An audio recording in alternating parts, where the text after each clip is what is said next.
সবার হৃদয়ে বিরাজমান প্রভু পরমাত্মাকে আমার প্রণাম। আমরা শ্রী রামচরিতমানসে দেখতে পাচ্ছি যে সন্ত কবি তুলসীদাস জি কিভাবে সবার মধ্যে রামকে দেখতে পাচ্ছেন এবং তাদের পদ কমলকে তিনি প্রণাম করছেন।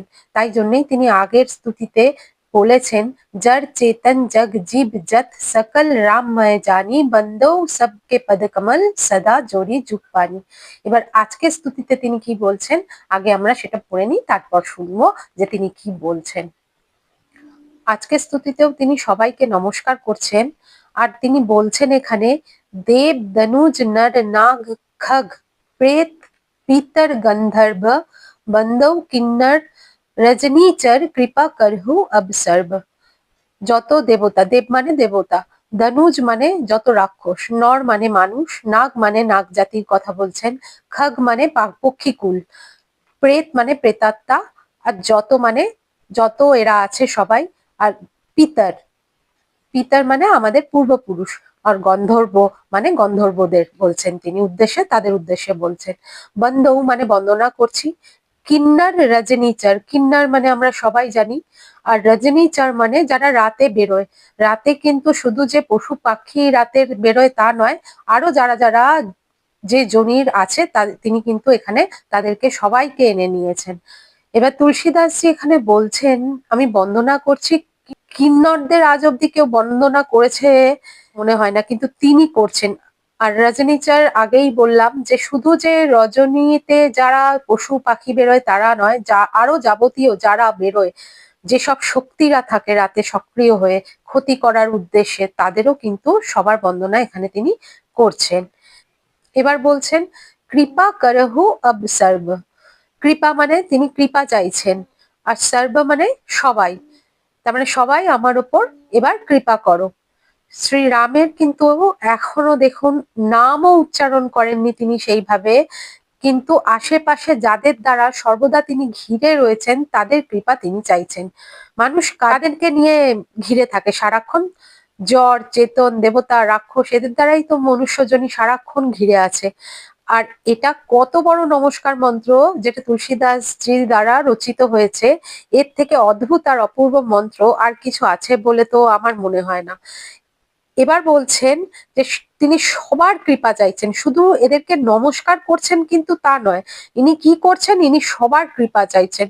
মানে কত উঁচু পবিত্র নিষ্পাপ দৃষ্টি তার, কোনো ভেদাভেদ নেই কারো প্রতি।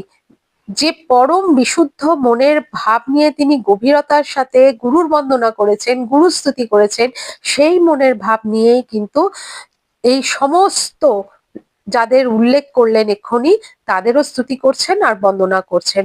আমরা কিন্তু এদের মধ্যে অনেককেই কিন্তু নিচু শ্রেণীর মনে করি, কিন্তু তিনি কিন্তু নিষ্পাপ দৃষ্টির দ্বারা, সমদৃষ্টির দ্বারা রামময় জেনে তাদের কাছ থেকে কৃপা চাইছেন, কারণ তিনি জানেন সমস্ত জগৎ কিন্তু রামময়।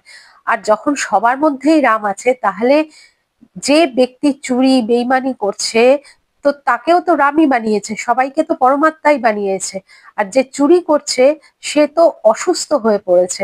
যত মহাপুরুষ এসেছে বা এখানে এই সংসারে, তারা কিন্তু এক একজন চিকিৎসক হয়েই এসেছেন। আর এই চিকিৎসক হয়ে তারা কাদের জন্য এসেছেন? যারা কিন্তু হৃদয়ের পবিত্রতা হারিয়ে ফেলেছে। যদি ভগবান বুদ্ধ মহাবীর বলেন যে হিংসা করো না, দয়া করো, করুণা করো, তো সেটা কাদের বলছেন? অহিংসক হও, এই কথাগুলো কাকে বলছেন? সজ্জন আর ভালো ব্যক্তিদের তো বলছেন না। যত ভালো উপদেশ মহাপুরুষরা দিয়েছেন তাদের কিন্তু দেননি যারা আগে থেকেই মানে শুধরে আছে, ভালো বিবেকবান। এটা কিন্তু তাদের জন্য যারা হৃদয়ের পবিত্রতা হারিয়ে ফেলেছে, তাদের জন্য নয় যারা পবিত্র সরল হয়ে আছে। এই উপদেশগুলো যারা অসুস্থ মন তাদের জন্য তারা দিয়েছেন। কিন্তু তুলসীদাসজি দেখুন, সম দৃষ্টির ফলে সবার মধ্যেই রামকে দেখতে পেয়ে সবাইকে নমস্কার করছেন। আর যারা রাম বিমুখ, এই মহাপুরুষরা কিন্তু সর্বদা তাদের উপদেশ দ্বারা রামের সম্মুখে এনে তাদের দাঁড় করাতে চান। এটাই কিন্তু মহান পুরুষদের একমাত্র উদ্দেশ্য থাকে, কারণ তারা ভাবে যে আমি পেয়েছি, সুতরাং যারা রাম বিমুখ হয়ে আছে তাদেরকেও যদি আমার উপদেশ দ্বারা পথ দেখানো যায়, তারাও যেন সেই উপলব্ধি পেয়ে যায়। তাহলে আগামীকাল আমরা পরের স্তুতিতে শুনবো তিনি আর কি বলছেন। তাহলে আজকের মতো রাম রাম।